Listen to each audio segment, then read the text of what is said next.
Hello and happy Protober.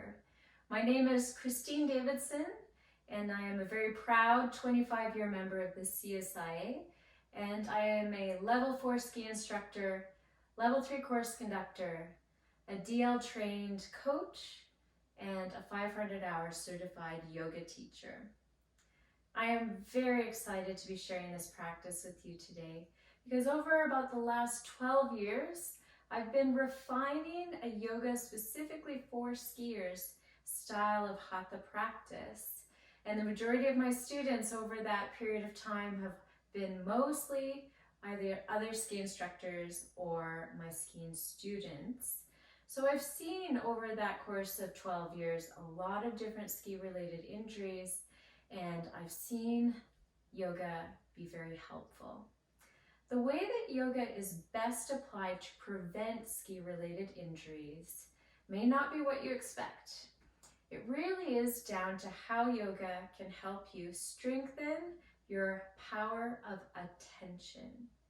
When it comes to skiing, the number one most important attentional skill is being able to become aware of the relationship between the base of support and the center of mass. So that's going to be the theme for this practice today, and it's going to be a beginner to intermediate style of yoga. So if you haven't done a lot of yoga before, or if you're feeling a bit stiff, that's okay. The only thing you'll need for this practice today is a sticky surface that you can safely practice on. Definitely yoga mat is the best, but if you don't have a yoga mat, that's okay. Please make sure whatever surface you're practicing on, it is sticky enough that you're not going to slide out. So we'll start seated in a cross-legged position, and we're going to warm up the wrists by interlacing the fingers and creating figure eights. Now, the reason that attention is so critical for injury prevention is oftentimes skiers sustain injuries bit by bit, wear and tear injuries. And this can happen without us really noticing until one day something happens and it becomes a big injury. We're going to change the direction of the figure eights for a moment. So extending this arm out straight, and draw back your fingers gently to create a stretch in your wrist. Now, as for the performance side of yoga for skiers, we can improve our performance on snow by integrating that strong skill of attention with the right muscular effort to achieve the desired outcome on snow. For our purposes today, we're going to switch sides, so opposite wrist. The goal is the goal of yoga, which is very simply put, to find stability and comfort in the pose so that you have a feeling of lightness.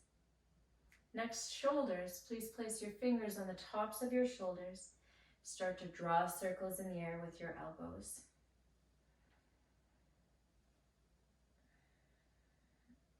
So that feeling of lightness is a sign that you have the right relationship between the base of support and the center of mass, and you're using just the right amount of muscular effort to maintain that pose.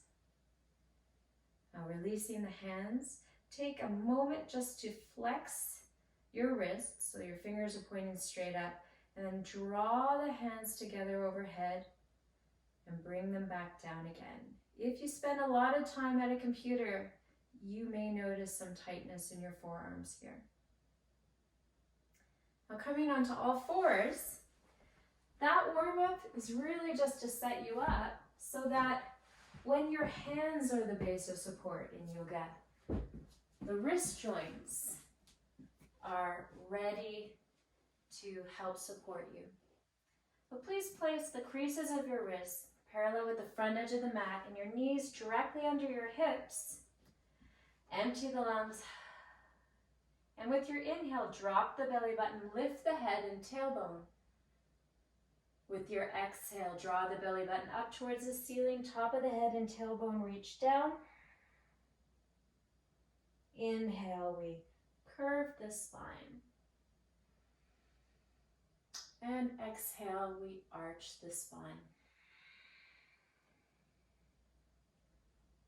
Please continue to move fluidly in between these two poses. And see if you can link the breath to the point where there's really no still points. The breath is constantly moving and the spine is constantly moving.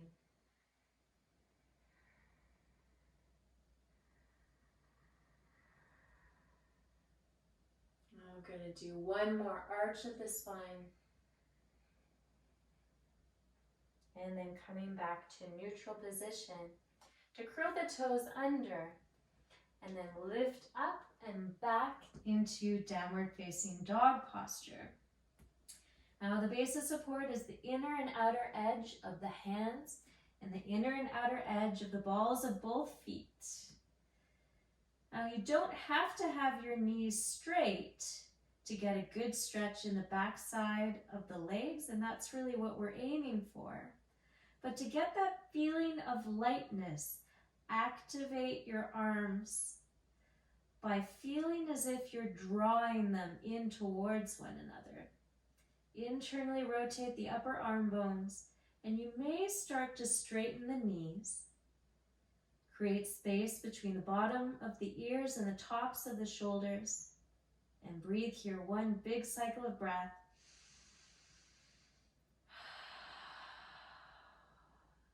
Now once again, bending your knees, look forward.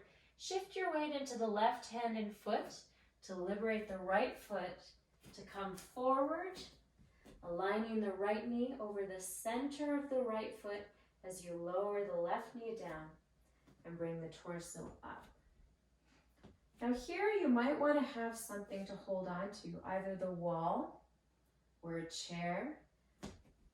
That will help you find that feeling of grounded, centered stability. And then over time, as you get really good at this, you may start to get fancy by doing things like reaching the arms overhead. But notice I still stay within that range of 90 degrees. Let's stay here for 2 more cycles of breath. And if you have your arms overhead, please make sure you're not collapsing in the low back. Deep inhale. And with the exhale, we finish. To lift the back leg, shift the weight back to the left hand, slide the right foot back, and then bring the left foot forward, right knee down.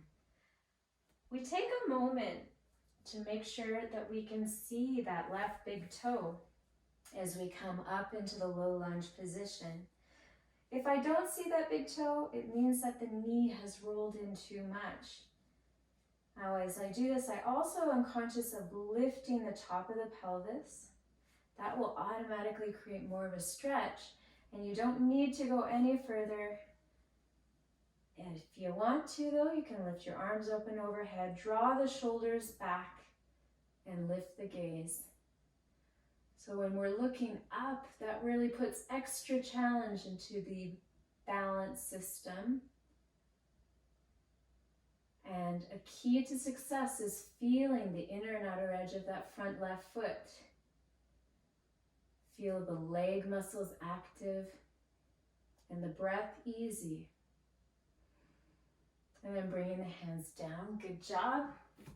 We're going to lift the right leg up and then pivot on the ball of the right foot to bring the right foot 90 degrees or parallel with the back edge of the yoga mat. I'm going to put some strength into my legs as I windmill my arms up into Warrior Two posture. I extend both arms out over the length of my body and turn to gaze over the center of the left hand. We want to make sure again that we can see that left big toe, that it's not hidden by the knee being rolled in, and we don't move deeper than 90 degrees in that front leg. We're going to move from this posture into the left leg becoming straight. But first, first we're going to come just halfway and reposition the back foot. So please draw the right foot in and pivot on the heel, pivot on the ball of the foot so that you have a more acute angle with the back right foot. Then we straighten the left knee and laterally tilt the pelvis to bring the right hand down to the shin bone, but just hovering it there. So the pose is held by the strength of your legs. As you extend your right arm up and overhead, this is triangle pose. Now, it's one of my favorites for skiers because it helps lengthen the hamstrings and the adductor muscles, which are very important. And it also teaches internal rotation with the back leg. I'm always aiming for that stability in between the 2 feet. And I keep my gaze steady so that I remain in good balance. With this exhale, we'll bend the left leg. And then we're going to go to the other side by pivoting on the heel of that left foot and then pivoting on the heel of the right foot. Adjust your feet so that the right foot intersects the middle of the left. And we windmill the arms, bending the right knee down into warrior 2 pose. Now with this one, I want to make sure I am strong in my upper body as well. If I get kind of loose here, I can feel automatically the weight drops down and moves more to the front foot than the back foot. By being more deliberate in how I use my core, my shoulder girdle, it brings the weight more even in between the 2 feet. And just a couple more cycles of breath here. These standing poses are so good for preparing your leg muscles for ski season. Now with our next inhale, we'll straighten the right knee part way so that we can inch that left foot into better position so that we can laterally tilt the pelvis to the right. Right hand down, left hand up. When I'm in my yoga practice, I move into the poses by repositioning my toes first, and that helps me feel the inner and outer edge of my feet. Now in my ski boots, I do a lot of work with my boot fitter at the beginning of the season to make sure I have some freedom of movement of my foot so that I can collapse the arch. If my foot is too constricted in the boot, it's very hard for me to get the ski on edge. Coming back through warrior 2 position. And then we're going to inch that right foot in and the left until we eventually come to standing with our feet hip distance and parallel in the center of the yoga mat. Your boot fitter is your friend. You want to utilize their services and expertise. So our next pose is a standing balance pose called tree pose. And we'll start by spreading the toes apart. So I anchor the big toe and I fan out the 4 smaller toes, keeping my feet hip distance and parallel. And I shift my body weight into my right foot and pick up the left, externally rotating my upper leg bone to either place the ball of the foot against the floor or against the lower leg bone, or perhaps all the way up so that my foot rests against my inner thigh and palms come to touch in front of the chest. With my skiing, as well as my yoga practice, I'm very careful about where I cast my vision. In yoga, there's a concept called the drishti point, or the gazing point. You'll find if you keep your vision steady on an unmoving object in front of you, that automatically it's easier to maintain your balance. We're going to switch to the other side. Again, version 1, you have a little bit of connection to the floor or against the lower leg bone, or you can take your foot against your inner thigh and place your hands. In tree pose, it's normal to sway a little bit. If you fall out of the pose, that's okay. Just come back in. You'll feel all of these tiny muscles in your lower leg and your ankle working really hard.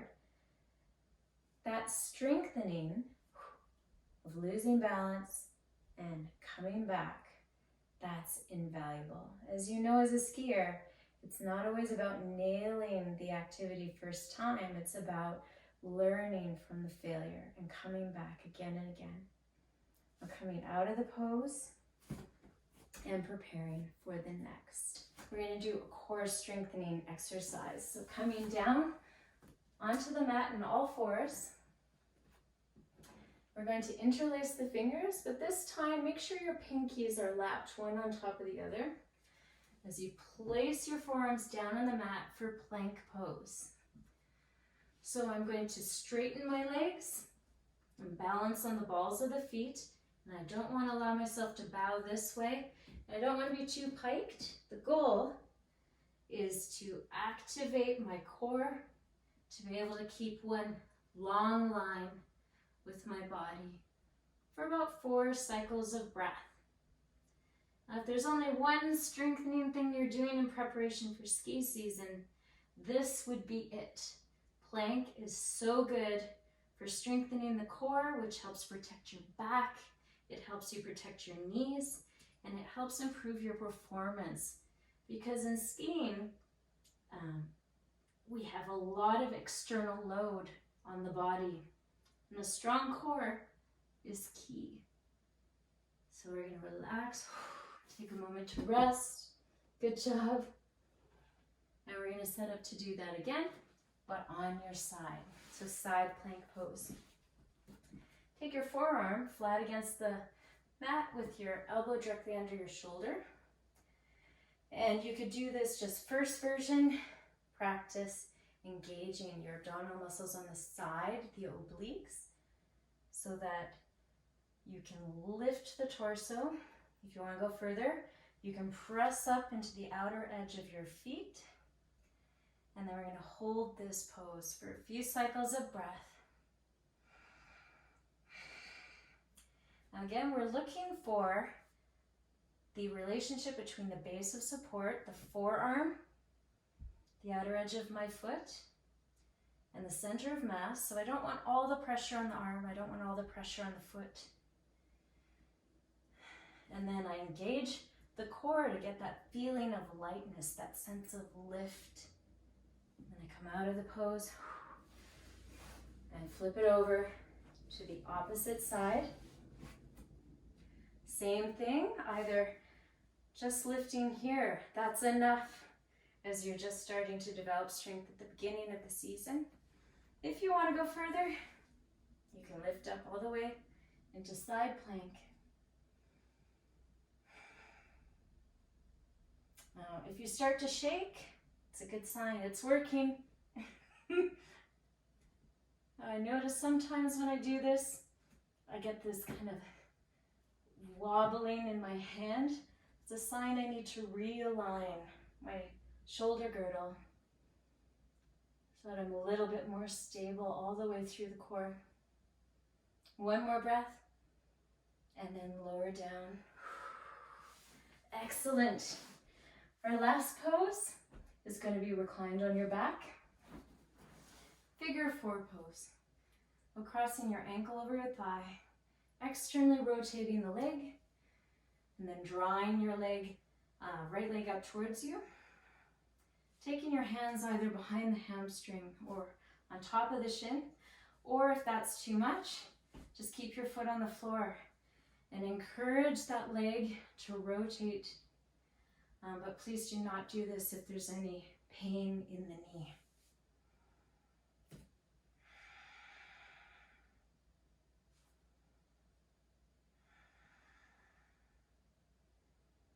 And we'll do this on the same idea, but opposite side. Oh my goodness, this is so good for me. This is stretching the lateral glutes. If you do yoga already, you might be familiar with pigeon pose. I'm not a big fan of pigeon pose for skiers. It puts a lot of stress on the knee joint and you're kind of trapped there.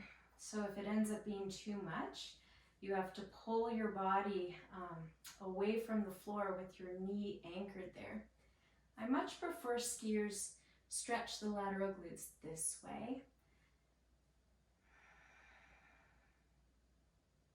And then coming out of the pose, maybe just rolling the legs to both sides, a little bit of a twist in the spine. And then rolling all the way to one side so you can press yourself up, back into a seated cross-legged position with your hand on your belly. With each inhale, practice allowing the belly to expand forward. And with each exhale, allow the belly to draw back. Inhale, belly expands. Exhale, the belly draws back. Inhale, belly expands. Exhale, the belly draws back, like so. Closing your eyes. Making the length of the inhale and the exhale equal.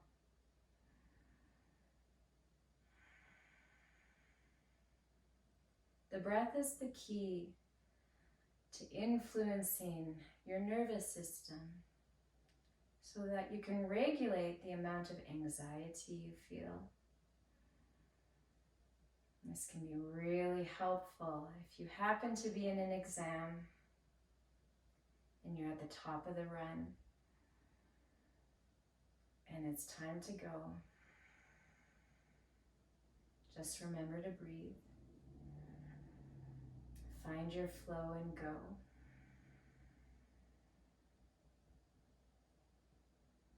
So if you enjoyed this practice, you can find more on my YouTube channel, which is at Flow Coach Christine. I want to thank Nordica so much for giving me this opportunity to share my practice with you. And I hope you all have an amazing season. Namaste.